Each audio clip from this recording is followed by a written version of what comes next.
capítulo número 24 del Evangelio según San Mateo.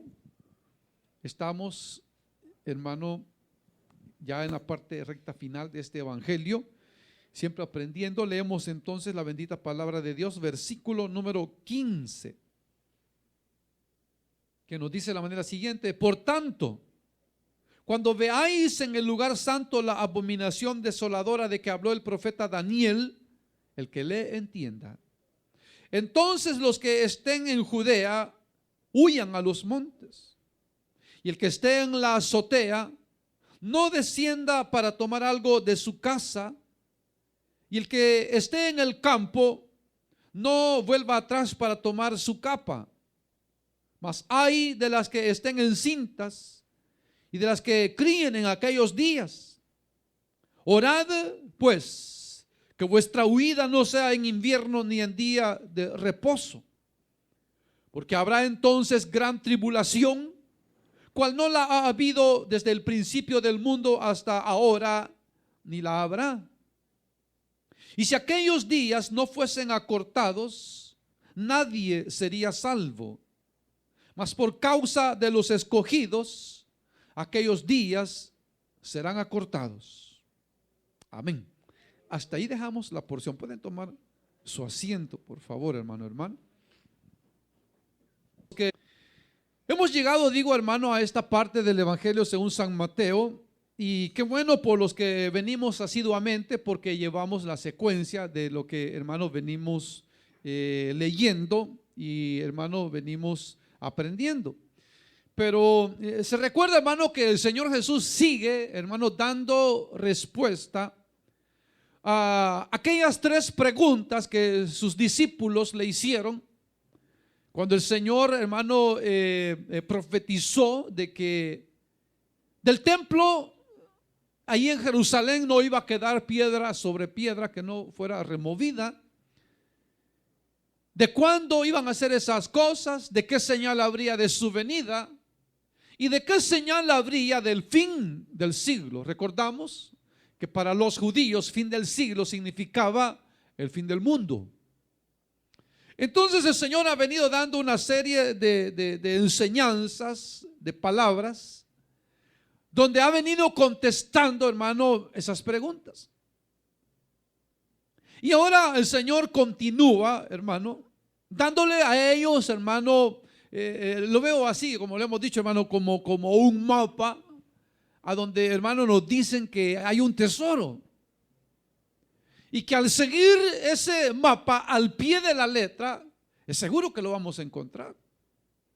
Entonces, por eso el Señor, hermano, Él está, hermano, dándole a ellos, hermano, señales de acontecimientos que se darían muy pronto, y que eso fuera para ellos como una señal para al siguiente movimiento que ellos tendrían que hacer, que el Señor, como les dice ahí, ¿verdad? Que cuando ellos vieran todo eso, que ellos pudieran, hermano, tomar acción. Sin embargo, usted ve, hermano, cómo el mismo Señor Jesucristo hace el énfasis en las palabras: el que lee, entienda. Porque el mismo Señor lo dijo, hermano, lo repetía cuando Él enseñaba estando en vida. Y Él decía, dice, hermano, el que tiene oídos para oír, que oiga.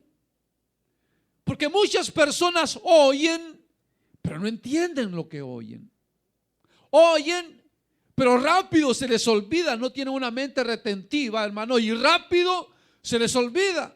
Entonces termina el servicio y dice: ¿de qué habla el hermano? ¿Cuál fue la cita bíblica? Ya se me olvidó. Entonces cuando se lee también el Señor, hermano, Él no quiere que, hermano, simplemente leamos por leer, sino que al leer, hermano, leamos con el entendimiento. Que si no entendemos, hermano, regresemos, hermano, al capítulo de nuevo y volvámoslo a leer. Y si no entendemos, regresamos y volvamos a leer. Y que busque, hermano, las citas bíblicas a donde le manda cierto pasaje, y con eso va a tener una amplitud, hermano, de algo que quizás, hermano, así a simple vista, hermano, no se entiende. Pero no es que, hermano, el Señor haya puesto, hermano, un candado de entendimiento o de sabiduría para que, hermano, nosotros no entendamos. Pero sin embargo, el Señor, al decir el que lea, entienda, es porque va a hablar una serie de cosas, hermano, que ellos tendrían que saberlas. Y al saberlas, hermano, el mismo Señor le está dando la aplicación a esas cosas. Porque hemos dicho, hermano, por eso es que yo lo hice con cuidado, hermano, cuando hablábamos de la literatura apocalíptica. Para que entendiéramos lo que hoy, hermano, el Señor Jesús está hablando. Que lo entendiéramos. De que hay palabra, hermano, de la cual Dios se vale para, hermano, cumplir profecías o en el tiempo presente o en el tiempo futuro, o en tiempo presente y en tiempo futuro la misma profecía, que en el dado caso que se diera por algún profeta hacia algún rey, Dios la cumple, pero que Dios puede usar esa profecía para un futuro también, como lo muestran muchos pasajes de la Biblia. Aquí hay uno de ellos, el Señor lo menciona.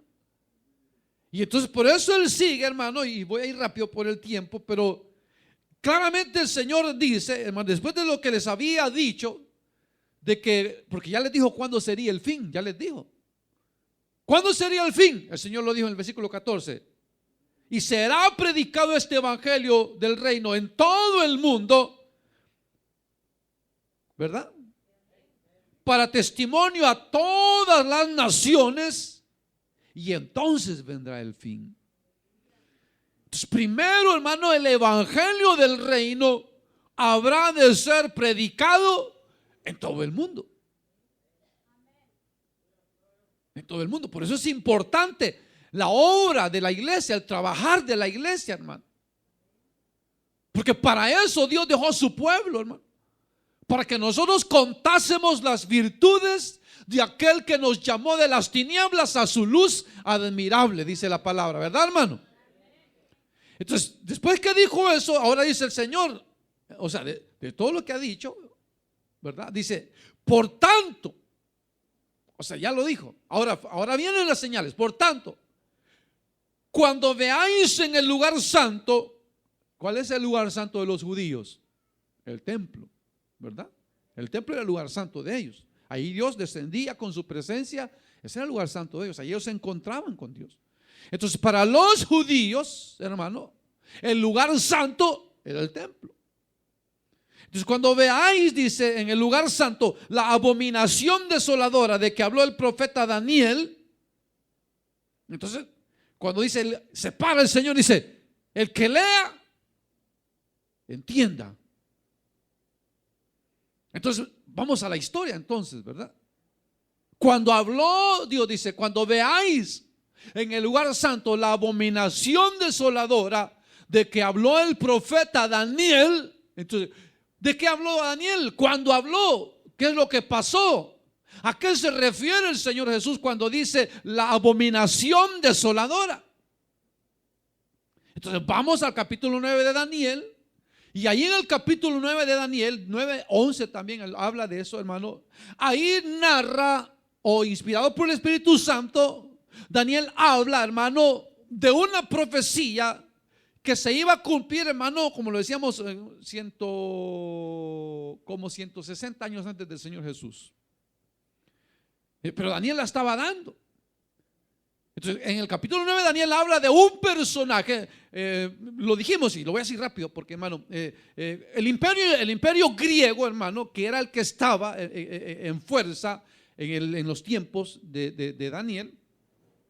Perdón, Daniel estaba profetizando de este imperio que se iba a levantar.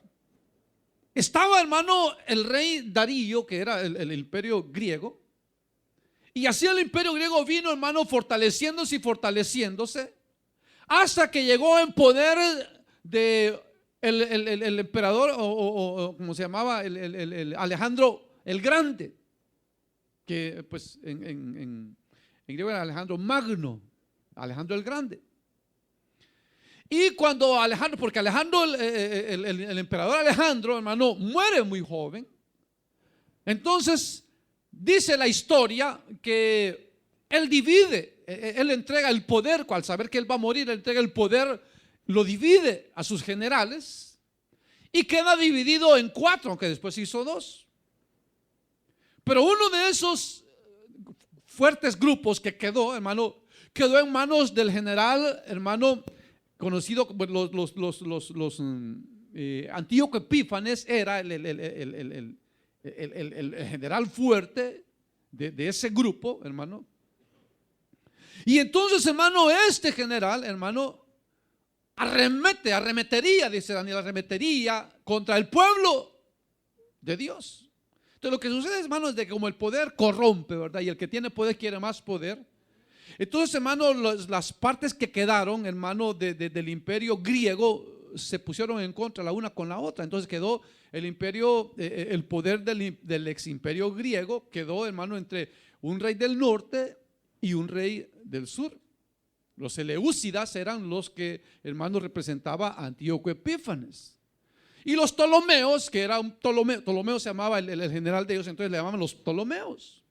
Entonces peleaban, hermano, al tener poder, ellos querían más poder. Y entonces, queriendo conquistar a Egipto, que está, hermano, al norte, al sur de Israel, hermano, peleando y peleando, hermano, ellos, hermano, siempre tenían conflictos, hermano, con Israel, porque ellos querían el poder. Entonces, por pelear por el poder en Egipto, hermano, Israel siempre quedaba entre medio de los Ptolomeos, hermano, y los Seleucidas.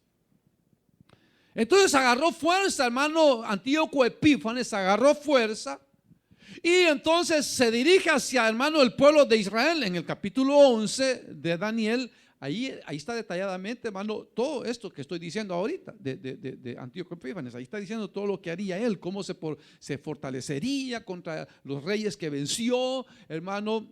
Y entonces va y arremete contra el pueblo de Israel, hermano. Y, hermano, cuando él llega y conquista Israel, hermano, es cuando Antíoco Epífanes, para hacerse abominable a los israelitas, porque cuando Antíoco Epífanes llega, él, hermano, corta por completo la ley. Dice: ya no más sábados, no más circuncisiones, el que guarde la ley lo vamos a matar. Y entonces, hermano, quiso llenar de pecado Jerusalén para que el pueblo de Israel, hermano, se dedicara al pecado y se olvidara de la ley de Dios. Y entonces, para hacerse abominable, hermano, entra al lugar, al templo de los judíos, al lugar santo de los judíos, y ahí sacrifica una cerda a su Dios. Entonces, el cerdo para los judíos, hermano, es un animal inmundo. La ley de Moisés decía. Entonces, en Israel no se podía ver un cerdo. En Israel, en toda la ciudad, en todo Israel no se podía ver un cerdo, porque eran inmundos. Si en Israel no se podía ver un cerdo, mucho menos en el templo, o mucho menos ser sacrificado un cerdo en el templo de Dios.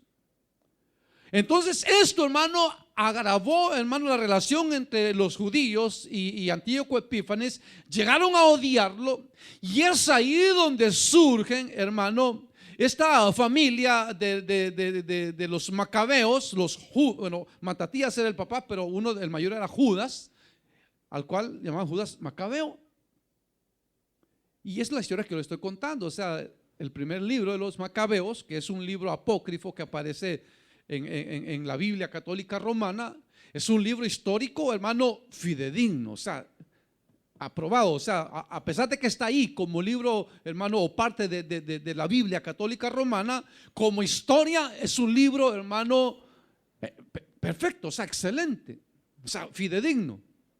Porque narra, hermano, esos momentos que yo le estoy contando, hermano, de lo que Daniel había profetizado que haría, hermano, este rey, Antíoco Epífanes. Y entonces es donde los macabeos, hermano, al ver que están siendo exterminados, ellos crean, hermano, lo que se conoce como guerrilla, una guerrilla, un grupo armado para luchar contra el poderoso ejército de Antíoco Epífanes. Y fíjate que los Seleucidas era un ejército fuertísimo, que el único que pudo hacerle fuerza y pararlo fue el Imperio Romano. Fue el Imperio Romano. Y aunque ya el imperio romano estaba, hermano, no había llegado todavía a esos contornos de Israel para conquistar. Todavía conquistaba, hermano, como esa fuerza que había quedado del imperio griego. Entonces ellos se arman y crean eso como una especie de guerrillas, porque ellos se van al monte, entonces ellos bajaban a atacar y luego se iban. Entonces no los podían agarrar. A tal punto que los macabeos se fueron, hermano, fortaleciendo. Se hicieron, porque narra la historia muy bonita, narra cómo fue agarrando fuerza, hermano, y cómo Dios se manifestó, porque, hermano, llegaron un momento en que ellos se enfrentaron a un ejército de 60,000 hombres, y ellos no eran, hermano, muchos, ellos eran pocos. Pero ahí, hermano, ellos oraban y decían: Dios, bendícenos así como te manifestaste en tal lugar, y con pocos hombres tú venciste a estos y a los otros, y ayudaste a David, y menciona, hermano, a todos los hombres de Dios a quienes Dios les ayudó, que confiaron en él. Y entonces Judas Macabeo le decía: agarren fuerza, hermanos, estamos luchando en el nombre de Dios. No puede ser que nuestro nombre sea erradicado de la tierra. Y luchar y luchar, bueno, al punto que vencieron a los seleucidas. Vencieron a los seleucidas, hermano. Y entonces, hermano, cuando ellos vencen, ellos por supuesto restauran todo. Pero es a eso lo que se refiere el Señor Jesús. ¿A qué se refiere cuando habla de abominación desoladora? Se refiere, hermano, a profanar algo santo, hermano, hacerse abominable a alguien a través de, hermano, de una, ¿qué le puedo decir? De entrar, hermano, a un lugar prohibido o santo para otros, por una profanación. Entonces fíjese, es la primera vez. En capítulo 9 de Daniel se menciona y se cumplió, hermano, como le digo, 160 años antes de que el Señor naciera, viniera al mundo. Pero, hermano, ahora el Señor está hablando, el Señor está hablando, hermano, y les está diciendo: fíjense, va a acontecer lo mismo que hizo Antíoco Epífanes, va a acontecer en el actual templo. Cuando ustedes vean eso, acuérdense que esta no es una señal para el mundo, esta es una señal para los judíos. Entonces, mucha gente piensa de que todo el capítulo 24 es una final para antes del fin para todo el mundo. O sea, aquí se está aplicando a los judíos. En este momento el Señor lo está aplicando a los judíos. Que parte de eso también será aplicable y se confirmará también, se cumplirá también en los días finales antes del fin del mundo, en la gran tribulación. Pero aquí le está hablando a ellos le está diciendo: mire, esto va a acontecer. Y cuando ustedes vean que esto acontece, entonces váyanse, huyan. Pero fíjense, entonces, ¿qué pasó, hermano? Que entonces ellos dijeron: bueno, está bien cuando ocurra. Y entonces, ¿qué sucede, hermano? Llega entonces el imperio romano, cuando viene arrasando con todo, hermano. Y entonces, hermano, el imperio romano, hermano, llega para conquistar Israel. Pero el Señor ya lo había dicho, recuerde, el Señor ya lo había dicho: no va a quedar piedra sobre este templo. No va a quedar piedra sobre piedra. Entonces, hermano, cuando viene el pueblo el imperio romano, conquista. Pero eso de que conquista el pueblo, cuando el imperio romano conquista a Israel, hermano, uno de los generales que viene bajo las órdenes de Tito, aunque no era todavía, pero vino bajo las órdenes, se llamaba Pompeyo el general. Cuando ellos llegan, porque como los judíos restauran el culto, ellos restauran el culto a Dios, y no vamos a parar por nada. Y entonces en esos días se recuerda, el Señor habla, hermano, lo hemos mencionado, hermano, uno de los celotes, uno de los discípulos del Señor, Simón el celote. O sea, los celotes, no elotes, los celotes, era un grupo, hermano, guerrillero también. O sea, que se levantó contra el Imperio Romano. O sea, muchos fueron los grupos que se levantaron contra el Imperio Romano, pero a todos el Imperio Romano los despedazó. Pero los celotes, hermano, iban agarrando fuerza y agarraron fuerza. Entonces, cuando, hermano, llega, hermano, el general Pompeyo y toman la ciudad, hermano, Pompeyo, ellos habían escuchado de la religión de los judíos. Entonces dice que, porque esto lo cuenta Flavio Josefo. Entonces, Flavio Josefo, ya lo hemos dicho, hermano, es un historiador judío.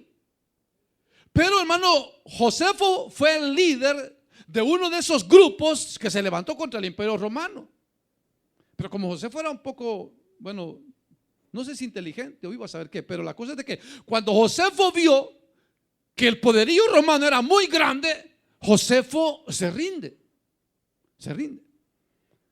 Y al rendirse se hace del lado de los ejércitos romanos. Y por eso Josefo, en el libro de Josefo se llama La Guerra de los Judíos. Usted quiere buscar ese libro, búsquelo allí, le habla todo lo que yo le estoy diciendo, lo habla Josefo. Entonces, y él, hermano, aunque él se llamaba Josefo, su nombre judío, él adquiere la ciudadanía romana, y entonces como la persona que lo patrocinó se llamaba Flavio, cuando él adquiere la ciudadanía romana, entonces él se pone Flavio por su patrocinador y Josefo porque él era judío, Flavio Josefo, ahí agarró el nombre Flavio Josefo. Entonces Flavio Josefo escribe, pero él dice claramente que él estuvo presente en eso. Entonces él cuenta que Pompeyo, hermano, al haber escuchado los romanos del Dios de los judíos, tenían la curiosidad por conocer al Dios de los judíos. Y cuando entran a Jerusalén, dice que llegaron al templo y ellos se encuentran que los sacerdotes estaban oficiando el culto a Dios. Estaban oficiando, o sea, a pesar de que afuera había guerra, en el templo ahí se estaba oficiando el culto a Dios. Fíjense, o sea, y era una guerra tremenda, porque está hablando el Señor de una tribulación que vino sobre los judíos, cual nunca la ha habido jamás, porque es en esa guerra donde los judíos son exterminados por completo. O sea, desaparece el país de Israel, o sea, ahí desaparece hasta 1948 que vuelve a renacer, pero es ahí donde se acaban, pierden todo, el templo se acaba, queda destrozado. Pero entonces cuando llega Pompeyo, entra al lugar santo, hermano, y encuentra a los sacerdotes ministrando, hermano. Y ellos entraron buscando al Dios de los judíos. Y cuando ellos entran al templo, no encontraron ningún ídolo. Y dijeron, entonces, ¿cuál es el Dios de los judíos? Entonces lo que encontraron es lo que estaba, del arca del pacto, hermano, el arca el pan de la proposición, todo lo que había en el templo ahí. Y se salieron, o sea, ellos no hicieron nada, solo entraron, vieron los tesoros que había en el templo y se salieron. Pero eso no les gustó a los judíos, hermano, y se ensañaron contra los romanos. Entonces vienen los celotes, hermano, y se arman, dicen, no, nos van a destruir, si no nos defendemos siempre nos van a matar, tenemos que luchar. Y entonces los celotes hacen obligación que todos se unan al ejército de liberación. Lo hacen obligación. Y a los que no quisieron unirse, hermano, entre ese grupo de los que no quisieron unirse, estaban todos los que, hermanos, habían matado al Señor Jesús, los fariseos, los saduceos, los intérpretes de la ley, todos ellos estaban ahí, diciendo, no, violencia, no vamos a hacer violencia, no vamos a hacer nada. Entonces los mataron. Pero el punto es que los matan en el templo, porque ellos estaban ministrando a la hora del culto. Entonces dijeron, pues si ustedes no van a defender a la patria, son traidores, los vamos a matar. Y los matan en el templo. Entonces el punto es que al templo no podía entrar ningún hombre, sino solamente los sacerdotes. Y ya Pompeyo ya había entrado. No podía derramarse sangre, sino solamente la de los animales que Dios había dicho que debían de ofrecerse. Y ya había sido derramada la sangre de los sacerdotes. Fíjense. Y eso fue como en el año 40. Como en el año 40. Por ahí este tiempo fue. O sea, el Señor acababa de morir. Entonces, cuando pasa eso, hermano, los cristianos entendieron. Y fíjese, por el año 40, 45, en el libro de los Hechos de los Apóstoles, hermano, ahí dice claramente, porque el Señor murió en el año 33, como 10 años después San Pablo se convierte, sería como el 43.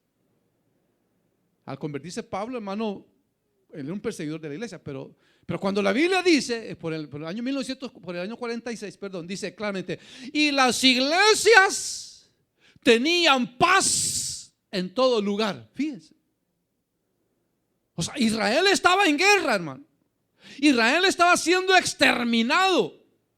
Ya se había dado, hermano, lo que dice el Señor aquí, hermano, la abominación desoladora del templo. Una vez más se había abominado el templo de Dios.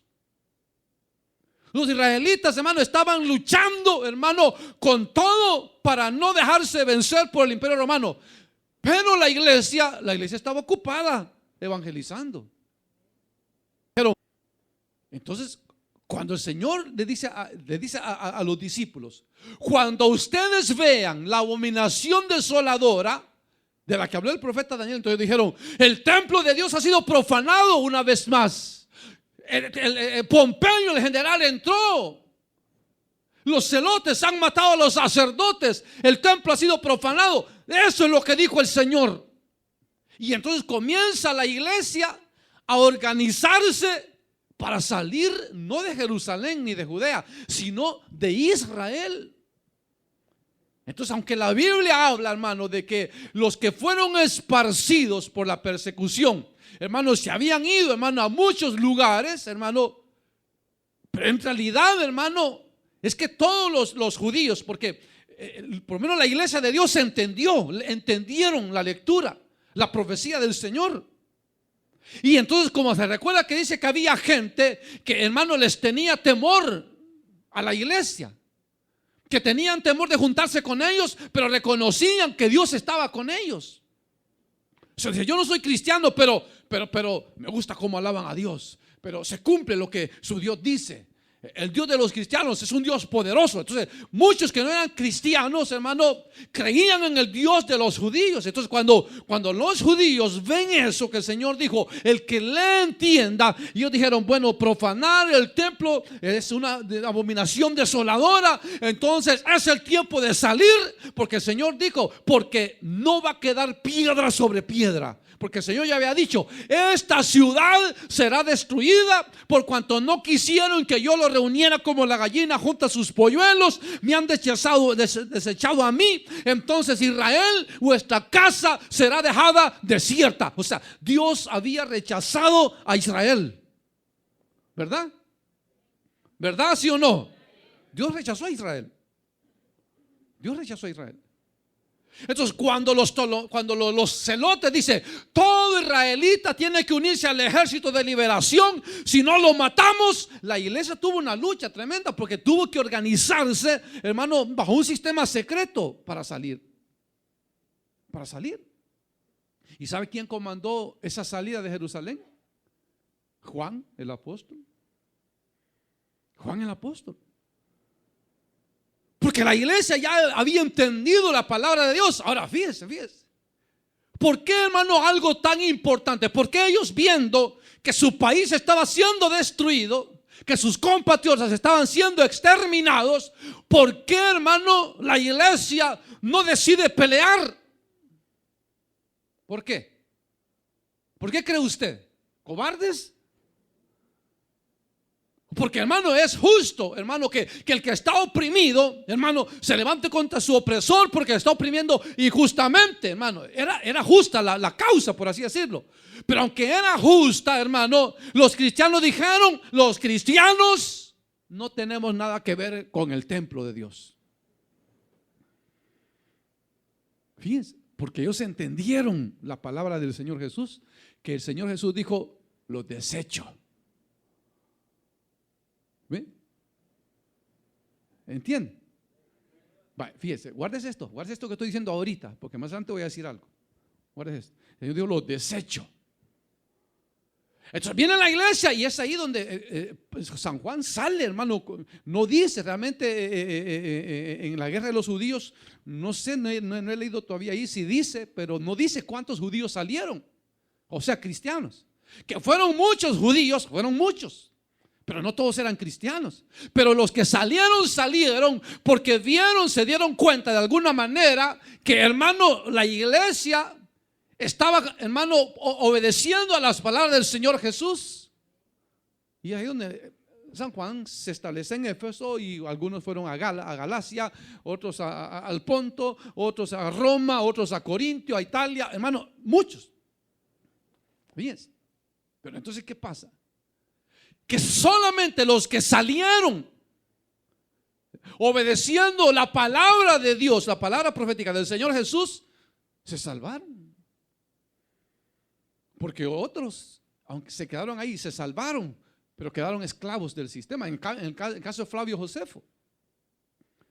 Flavio Josefo murió con dinero, tranquilo, pero murió con su conciencia atribulada por traidor. Y por eso, hermano, aunque él no lo dice, pero como que ese sentir da él a entender que por eso escribió la historia y las guerras de los judíos, para que la gente se diera cuenta de cómo, hermano, el pueblo de Israel había sido destruido por el poderoso imperio romano. Porque, hermano, cuando el Señor dice, y será una tribulación tremenda, cual nunca la ha habido ni la habrá jamás, pues se refiere a eso, de que Israel fue destruido, hermano. Porque fíjese, el templo, hermano, que era lo más grandioso, hermano, lo destruyen los romanos. Los romanos lo destruyen. De Israel, hermano, no quedó nada, no quedó piedra sobre piedra. Entonces, por eso el Señor dijo, cuando ustedes vean la abominación desoladora de que habló el profeta Daniel, entonces los que están en Judea huyan a los montes. El que está en la azotea no descienda para tomar algo de su casa, y el que está en el campo no vuelva atrás para tomar su capa. Entonces, ¿por qué los montes, hermano? Porque en los montes es más difícil encontrar a las personas. E incluso la guerrilla así funcionaba. O sea, si en las montañas bajaban a atacar, se regresaban a las montañas y no los agarraban. Entonces el Señor dice, váyanse, huyan. Cuando ustedes vean eso, huyan. Huyan. Entonces en él los celotes se levantan, agarran fuerza y se levantan en armas en el año 63. En el año 63. Y entonces cuando sale la iglesia, hermano, en el año, hermano, 70, es cuando es destruida por completo Jerusalén. Por completo. Se destruye por completo. Se acabó. O sea, como le digo, Israel desapareció del mapa. O sea, allá no hubo quien. Se los acabaron. Entonces, por eso el Señor dijo, nunca le había pasado eso a Israel. Se habían ido cautivos a Babilonia 70 años, pero no habían desaparecido como nación. Porque el Señor dijo, los voy a regresar. Después de 70 años los voy a regresar. Los regresó.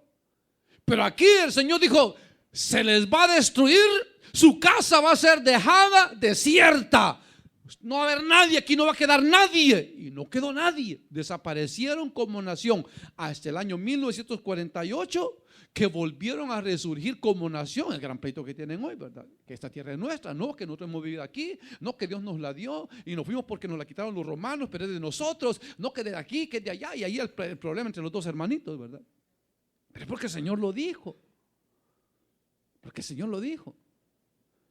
Entonces cuando el Señor dice, vayan a los montes, dice, y el que está en la azotea, dice, no descienda. Entonces lo que sucede es que las casas en Jerusalén, o sea, de la gente que podía tener casas, hermano, las casas eran de un techo sólido y arriba se les construían terrazas. Pero las gradas para ir a la terraza, hermano, estaban por el lado de afuera de la casa. Entonces la terraza la ocupaban como para comer, para tender ropa, para platicar con el vecino. No era para dormir porque estaba abierta. Entonces para subir a la terraza había que salir de la casa. Entonces por eso el Señor dice, el que esté en la terraza, dice, descienda pero no vuelva a su casa. O sea, salga de un solo corriendo y váyase a los montes. O el que está en el campo, dice, porque como los campesinos salen a buena hora temprana a trabajar, llevaban su capa por el frío. Y entonces ya cuando el sol calentaba se la quitaban y la ponían a un lado. Entonces si la ponían ahí debajo del arbolito ahí, entonces andaban trabajando. Dice, cuando oigan eso, el que está en el campo no regrese por su capa, por muy cerca que la tenga, váyase, porque el tiempo del fin ha llegado para ustedes. O sea, no va a sobrevivir. El que quiera regresar y quedarse no va a sobrevivir. El Señor se los está diciendo. Entonces la iglesia lo entendió. Y la iglesia dijo, hermanos, tenemos que salir de aquí porque Dios ha desechado esta ciudad, esta nación, y va a ser destruida. Vámonos. Y sale la iglesia. Pero ¿qué salvó a la iglesia? Y a los que siguieron a la iglesia o obedecieron a lo que la iglesia dijo que iba a suceder, se salvaron. ¿Por qué? Porque obedecieron a la palabra de Dios. Porque confiaron que era fiel el que había hablado. Confiaron que era fiel el que había hablado. Entonces ellos dijeron, leamos, entendamos y confiemos en Dios. Él nos va a ayudar. Pero ve, hermano, que por eso le digo yo, que si no entiende, regrese y vuelva a leer. Que si no entiende, pregunte. Pregunte. ¿Para qué? Para que no vaya a venir otro diciendo algo que Dios no dijo. No va a venir otro diciendo algo que Dios no dijo, sino que, hermano, se haga lo que Dios dijo ya, ¿verdad? Lo que Dios dijo. Eso es bien importante. Entonces dice el Señor, más hay de las que estén encintas. ¿Por qué? Porque una mujer embarazada o las que están criando, imagínense que ahorita hubiera un momento telúrico o algo, que tuviéramos que salir corriendo. Los que tienen niños, primero van a pensar en traer voy a traer a mi niño. O las que están embarazadas, todos pasándole, las que estén embarazadas no pueden ni correr ahí. Por eso el Señor dice, hermano, ay de las que estén encintas y las que creen en aquellos días. Orad pues que vuestras huidas no sean ni en invierno, porque igual, hermano, ahí llueve, cuando llueve de una manera, ni día de reposo. ¿Por qué? Porque el día de reposo para los judíos, hermano, era algo sagrado. Era algo sagrado. Pues de hecho, a algunos de ellos los mataron o los atacaron en esas guerras que tuvieron. Hermano, los atacaron en sábado. Dijeron, mira, ataquémoslos en sábado, porque en sábado ellos no hacen nada. No se van a defender. Porque ellos aman a su Dios y ellos no hacen. Y exactamente así fue. Los atacaron y dijeron, hermanos, vamos a morir como Dios quiere que moramos, adorando. Ellos mataron. Entonces, por eso es que habla de guerras y rumores de guerras, porque no solo hubo una guerra, como le digo, ni un levantamiento, sino que entre la misma nación, por ejemplo, los samaritanos con los judíos, hermano, era un odio que se tenían, que hubieron guerras entre samaritanos y judíos, porque no se querían. Esa es una nación convulsionada, hermano, problemas del exterior y problemas interiores ahí mismo. Entonces luego dice el Señor, versículo 21, porque habrá entonces gran tribulación, cual no la ha habido desde el principio del mundo hasta hoy, ni la habrá. Y si aquellos días no fuesen acortados, nadie sería salvo. Mas por causa de los escogidos, aquellos días serán acortados. Entonces, hermano, Dios dijo, mire, voy a hacer misericordia. O sea, todavía voy a cortar los días por amor de los escogidos. O sea, que no lo hizo por los judíos. Si por ellos hubiera sido, Dios dice, que los maten. Si eso es lo que quiero, que los maten.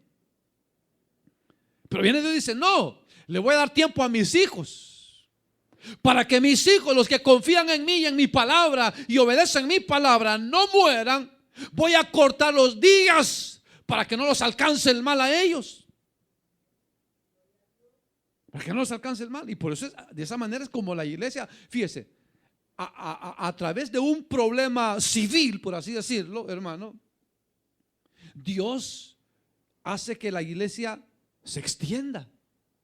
Porque tal vez hubiera sido difícil para ellos ir a predicar a Galacia, a Italia, hermano, a Grecia, a España, donde llegó el evangelio, todos esos lugares. Pero por causa, hermano, de esa persecución, de ese problema, ellos salieron. O sea, Dios se valió del problema político, hermano, para el Señor salvar a los que Él ha predestinado para que sean salvos. ¿Sí? Entonces, hermano, cuando vienen luchas y pruebas y hay problemas, hermano, Dios siempre tiene un propósito con su pueblo. Dios siempre tiene un propósito con su pueblo. O sea, nosotros no podemos decir, Dios nos ha desamparado, Dios se ha olvidado de nosotros, porque mire cómo permite esto para que también a nosotros nos maten, nos hagan daño. Se van a morir nuestros hijos, se van a morir nuestras esposas, algunos de nosotros vamos a morir. ¿Por qué Dios permite eso? Pero entonces, hermano, lo que Dios le dijo a Moisés, ¿verdad? Cuando venían siendo perseguidos por los hermanos, por los egipcios, hermano, y se encontraron entre, dice, el mar y los egipcios, el ejército. Y entonces ahí Moisés dijo, Dios mío, ¿qué vamos a hacer? Y Dios le dijo, Moisés, deja de estarte quejando, levanta tus manos y el mar se va a abrir y esténse quedos y vean la salvación de Dios. Y Moisés solo levantó las manos, y cuando levantó las manos, como que tocó el botón para que se abriera la puerta, y se abrió el mar rojo y pasaron, dice, como en seco. Hermano, más de 1 millón de personas. ¿Cuánto tiempo tarda? Donde llegan niños, mujeres, animales y todo. ¿Cuánto tiempo tuvieron que tardar para cruzar el mar rojo? A saber, pero Dios ahí estuvo, hermano, tanto de un lado como otro, y se les servían de paredes el mar, y ahí iban pasando, hermano. Mientras que los judíos estaban ahí, hermano, y una columna de fuego los detenía para que no pasaran. Dios peleando por su pueblo. Entonces, hermano, mire, podemos estar desarmados, podemos ser débiles, pero el que pelea por nosotros no es débil. El que lucha por nosotros no es débil. Pueden venir como poderosos gigantes, pueden venir como ejércitos, miles, hermano, pero el que pelea por nosotros es Jehová de los ejércitos. No hay que temer, hermano, solo hay que creerle a Dios y obedecer su palabra. Ahora, ¿por qué le decía? Voy a regresar. ¿Por qué los judíos no agarraron las armas para defender su país? Porque ellos habían entendido que Israel había sido desechado por Dios. No podían defender lo indefendible. No podían defenderlo. ¿Por qué iban a defender algo, hermano, que era o que odiaba a Dios? Porque ahí estaban ahí murieron los que odiaban al Señor Jesús, los que lo mataron. ¿Cómo iban a defenderlos a ellos? ¿Cómo iban a defenderlos? Entonces, aquí voy. ¿Se acuerda usted?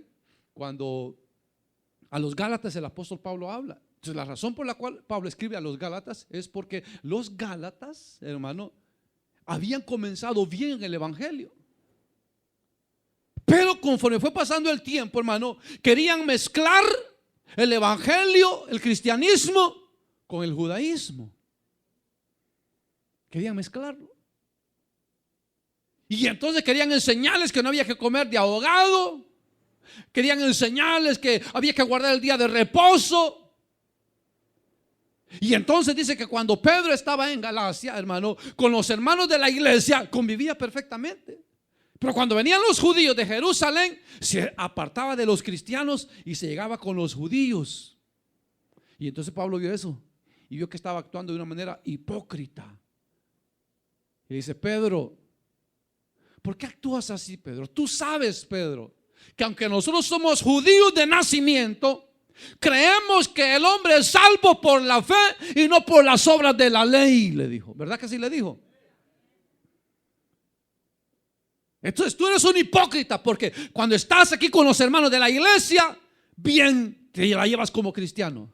Pero vienen los hermanos judaizantes, entonces te retraes de aquí y te vas con ellos, haciéndole lado a los judíos. O sea, defender la causa de los judíos, el judaísmo. Le dice, eres un hipócrita. Entonces, ¿por qué le digo esto? Porque da vergüenza, y hoy ojalá que lo estén oyendo, da vergüenza Da tristeza, hermano, el que muchos que dicen ser cristianos quieran traer, hermano, parte del judaísmo al cristianismo.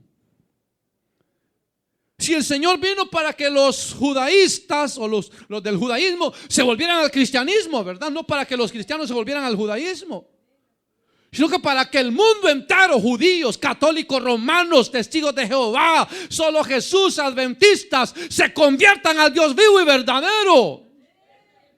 Pero ha surgido hoy una secta que se llama de los judaizantes, que están ahí ¿cómo se llama? La Kifa.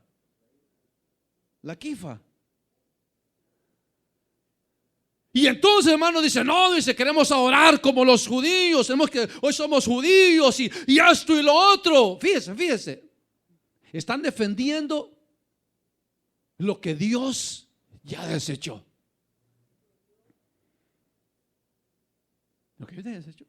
No, hermano, lo que pasa es que ese es el judaísmo, hermano. Pero entonces que se pongan el cucurucho de los curas, pues. ¿Qué van a decir? No, el cucurucho de los curas no, porque esa es otra secta, otra religión. ¿Acaso el judaísmo no es otra religión aparte del cristianismo? Lo cual Dios ha desechado al judaísmo. Dios ha dicho, el hombre no es salvo por las obras de la ley, el hombre es salvo por la fe en Jesucristo, por la sangre preciosa de Cristo. No podemos mezclar la ley con las obras. Entonces, todo aquel, hermano, que quiera hacerse judío, hermano, judaizar, creyéndose cristiano, está, hermano, apostatando del cristianismo. Y mire, me da tristeza a mí, me da risa, no sé qué me da cuando veo, hermano, pastores, entre comillas, con la cafia aquí, ¿verdad? En el muro de los lamentos. Ahí están orando los pastores. Y llevan a su gente, hermano, dice, vamos a orar aquí en el muro de los lamentos. Aquí oró el Señor Jesús, aquí oraron los apóstoles. Vamos a orar, Dios nos va a oír. ¿Cómo va a oír Dios lo que ya desechó? Si el muro de los lamentos no es más que un muro de retención, hermano, el cual Dios dijo, eso se va a acabar, no va a quedar piedra sobre piedra, porque yo lo he desechado. ¿Cómo vamos a estar apoyando o adorando a Dios en un lugar que Dios ya desechó? ¿Cómo usted va a estar adorando a Dios en una sinagoga católica romana? ¿Cómo usted va a estar adorando a Dios, hermano, en un grupo de sectas? ¿Cómo? Si yo ya deseché. ¿Por qué? Porque mire, esas cosas sí, para los judíos significan, bueno, varias cosas, pero una de ellas es que están consagrados a Dios. O sea, ponerse la cafia, eso quiere decir que están consagrados a Dios. La pregunta es, ¿están consagrados a Dios, sí o no? No, si Dios los ha desechado. ¿Qué consagrado va a estar algo que Dios ha desechado? No está consagrado. De ahí lo otro es que se la ponen a los niños a partir de 13 años, se las ponen, hacen un ritual ahí, hermano, y ya se la ponen porque dice que es la edad en que el alma comienza a sentir la necesidad de fluir para Dios, es lo que quieren decir. Pero yo le aseguro que muchos de los que hoy siguen esa secta de los judaizantes ni saben lo que están haciendo, porque ignoran la palabra de Dios, porque al leer no entienden y se dejan llevar por lo que un líder les dice. Vamos a ir a Jerusalén, vamos a ir al muro de los lamentos, nos vamos a poner la cafia y vamos a pedirle a Dios en el muro de los lamentos y vamos a meter en las hendiduras del muro nuestras peticiones para que Dios nos conteste. Hermano, cuando no hay necesidad de ir a ningún lugar, simplemente, hermano, cerrar nuestros ojos y decir, Padre nuestro que estás en los cielos, y Él nos oye. Yo no tengo necesidad de ir a ningún lugar para que Dios me oiga. Aquí donde estoy, en mi casa, en el baño, en mi cama, ahí le digo, Dios mío, Padre nuestro, y el cielo se abre para el cristiano. No, tiene que ir a Jerusalén. Si se quiere bautizar como Dios manda, tiene que bautizarse allá donde se bautizó el Señor Jesús, en el río Jordán. Si ya Dios desechó todo eso, Dios no quiere saber nada de eso. ¿Por qué vamos a defender lo indefendible? Lo que Dios no odia, pero lo ha desechado. ¿Por qué San Juan le decía así, hermanos, agarremos las armas, es nuestra patria, nuestros compatriotas? Juan dijo el Señor, que cuando viéramos la abominación desoladora de que habló el profeta Daniel, huyáramos, hermanos, ya sucedió. Es tiempo de huir. El que quiere salvar su vida, véngase con nosotros. Y lo siguieron y fueron salvos, porque obedecieron la palabra de Dios. Entonces, hermano, si usted no es cristiano y estoy dando este mensaje, siga a los cristianos, pero los cristianos de verdad, no esos mentirosos y falsos. Haga lo que los cristianos dicen, crea lo que los cristianos creemos, y va a agarrar bendición por causa de nosotros. Porque cuando uno está, dice: Dios mío, protege este lugar. Aunque hayan impíos y ateos, Dios los protege por causa del Hijo de Dios. Uno ve en un bus y dice: Dios mío, ayúdame, Señor, guárdame. Por causa de ese Hijo de Dios, Dios guarda hasta al ladrón que va a la par ahí de él, porque quiere guardar a su hijo. Entonces, hermano, el que quiere que le vaya bien, que se pegue a nosotros los cristianos, le va a ir bien. Ahora, si quiere que le vaya mal, aléjese de todo lo que tiene el nombre de Cristo. Y no le digo que nos vemos, porque no lo vamos a ver, pero allá va a estar en el infierno. Mientras que nosotros vamos a estar por obedecerle a Dios en su palabra en la gloria. Hoy somos locos, fanáticos. Es que muy fanáticos. Es que esa jerigonza que les agarra. Es que muy seguido van a la iglesia. Deberían ir una vez al mes. Es que en la iglesia no dan libertad. Deberían dejar esto y lo otro. Entonces usted no pertenece a la iglesia de Cristo. Váyase donde le den su gusto, pero después no está llorando cuando venga la mano de Dios sobre usted y el juicio de Dios, y que Dios le deseche, porque cuando Dios desecha, no hay quien salve. Dios dijo: ven estos muros, ven estos edificios, no acá ni piedra sobre piedra, todo va a quedar derribado. Aquí esto va a quedar solo, vacío va a quedar aquí. Y Dios me dice: Señor, de verdad, nadie va a quedar aquí, nadie. Por eso que dije: Señor, ¿y cuándo? ¿Y cómo? ¿Qué señal? Porque estamos nosotros aquí, Señor, ¿qué señal? Aquí les va la señal, aquí les va la señal. Sigan el mapa, que si lo hacen van a estar seguros. Yo digo: ¿qué dice el mapa? Que huyamos a los montes, vámonos a los montes. Se fueron y fueron salvos. Por eso es que le pone amor a las cosas de esta vida. Le cuesta buscar de Dios, porque no quiere dejar las cosas de esta vida. Es que esto, ¿cómo lo voy a dejar yo por Cristo? Es que ¿y cómo voy a dejar este novio impío pero tan lindo por Cristo? No, yo no. ¿Y cómo voy a dejar esta mamacita linda por Cristo? No, mejor no voy a la iglesia. ¿Y cómo voy a dejar a mi marido si me mantiene y tan buen hombre que eso es lo que no es cristiano? No lo puedo dejar. ¿Y cómo voy a dejar a mi mujercita si todas me la envidian por bonita, aunque es impía y mal hablada? Pero ¿cómo la voy a dejar? No, por Cristo no. Entonces dice el Señor: el que ame más el mundo y las cosas de este mundo, el amor del Padre no está en él. Porque todo lo que hay en el mundo, los deseos de la carne, los deseos de los ojos y la vanagloria de la vida, no viene del Padre de las luces, sino del mundo. Y el mundo pasa y sus deseos. El mundo pasa y sus deseos. Hoy pueden ser bonitas y bonitos y guapos, y aquí a 20 años van a estar canosos y feos y panzones y calvos y cholcos y sin muelas. ¿Sí? Se va la belleza, se va la fuerza. Y el dinero puede guardarlo si quiere en el banco, pero ahí va a estar pendiente que no se lo roben. Y cuando se muera, solo va a servir para que le compremos la caja. Y lo demás se lo va a gozar el Sancho o la Sancha, feliz. Así que usted trabajando quizás para el cura, te dice: soy responsable, estoy ahorrando para un buen futuro. Y usted ya no va a estar, se la va a gozar el otro. Entonces, por eso dice Pablo: los que están casados vivan como que si no están casados. Vivan para Dios, sírvanle a Dios. Los solteros le pueden servir mejor a Dios porque no tienen compromiso de marido, ni de mujer, ni de hijos. Sírvanle a Dios, solteros, sírvanle a Dios hoy que tienen la vida, la fuerza, porque llegará el tiempo cuando no van a poder. Amén, hermanos. Ya terminé. Pero Dios guarda a su pueblo y lo va a guardar. Y el Señor ha dicho lo que tenemos que hacer, y si lo hacemos, Él nos va a bendecir. Nos va a guardar. Oramos. Padre que estás en los cielos, te damos gracias por este servicio. Llévanos con tu paz y bendición, limpia el camino, que lleguemos conmigo a nuestro destino, Señor. Bendice cada hermano, cada hermana, Señor, y ayúdanos.